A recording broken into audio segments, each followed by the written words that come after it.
Happy Wisdom Wednesday, everyone. So the book of the week this week comes from a great entrepreneur, someone who could really change the way you look at the world around you, and more importantly, start to understand that a lot of reality is subjective, and that's Scott Adams. Scott Adams is the famous Dilbert cartoonist, but you might also know him as the guy who predicted everything about the 2016 election, including Trump winning in a landslide 2 years in advance, and you can read that in his book here, Win Bigly, which I highly recommend. Now, this book called How to Fail at Almost Everything and Still Win Big, kind of the story of my life, talks about how he found success regardless of all the failures that he ended up doing and having. And there's a few key points from this book that I want to share with you that if you take it and implement in your life, I promise you, your life will be changed forever. So, here's the first thing. Goals don't work. That's right, goals don't work. And that's an interesting concept because we're always focused on how do we achieve a certain goal. Here's why goals don't work, and you have to change it from goal thinking to system thinking. If you look at a goal as, I want to do really well and get my boss's job, that's a goal, right? But it's a black or white thing, it's binary. And it limits you to just trying to go after, let's say, your boss's job. Okay, say that you're a new clinical rep and you're trying to get the role of a sales manager, a sales director, right? That limits you just to your boss's job, right? And it blocks out all these other possibilities where it might actually be even better for you, okay?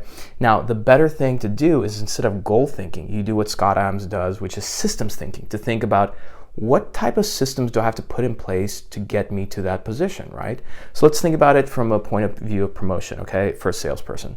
You have to be very good at public speaking. You have to have some good abilities when it comes to writing because you're writing emails, right? And you have to be very good at persuasion, okay?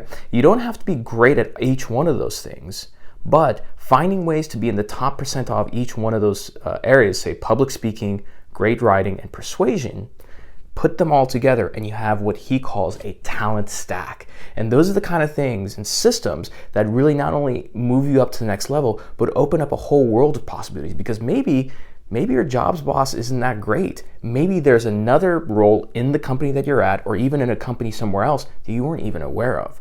But by focusing on systems, not only will you never fail, because the whole idea is developing systems and developing skills that no matter what will help you, it'll open more doors for you. So that's the first key. The second key is visualization. Now, a lot of people think visualization is just sort of wishful thinking, but it's more than that. They did a study once where they took people from an office and asked them about the things they daydreamed about most of the time, and 80% of them said the things that they daydreamed about often and persistently happened within the next 12 months.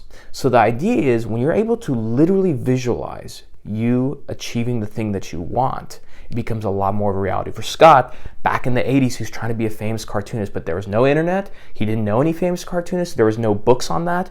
But every day he woke up and said, I, Scott Adams, will be a world famous cartoonist. He did that every day for 15 times a day. And when you start speaking those words, again, I talk about this all the time with psychology. In order to articulate thoughts and to produce thoughts, you have to speak the words. Right? So by speaking those words, he subconsciously seeded in his mind the idea of being a cartoonist. And it allowed him to subconsciously and consciously start looking for those different opportunities. And a little bit over time, he became a world famous cartoonist, and he signed, with some really big publishing companies, and, Dilbert is known world around. Right? So that's the other thing. The last piece I want to mention to you is this, and I want you to pay attention very closely to what I'm about to say. God is what's left when everything else is removed. God is what's left when everything else is removed.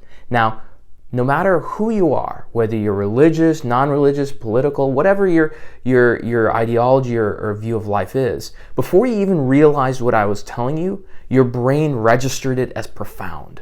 So if I go tell the same quote to, say, someone who's a Christian or someone who's Jewish, they're going to see it in one way versus someone who's an atheist or a Republican or Democrat or whatever it might be.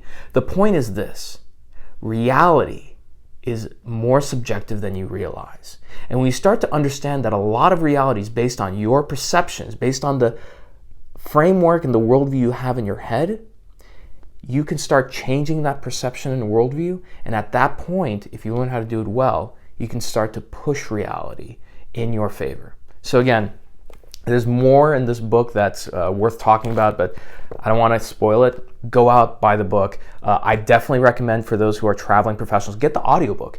Scott actually narrates it. He's got a really interesting way of narrating. I love it. He's a great teacher, a great persuasion artist, because he studied it, and a fantastic business writer. So I think you'll really enjoy this book. Get it, read it, and as always, happy Wisdom Wednesday, and I'll see you next week.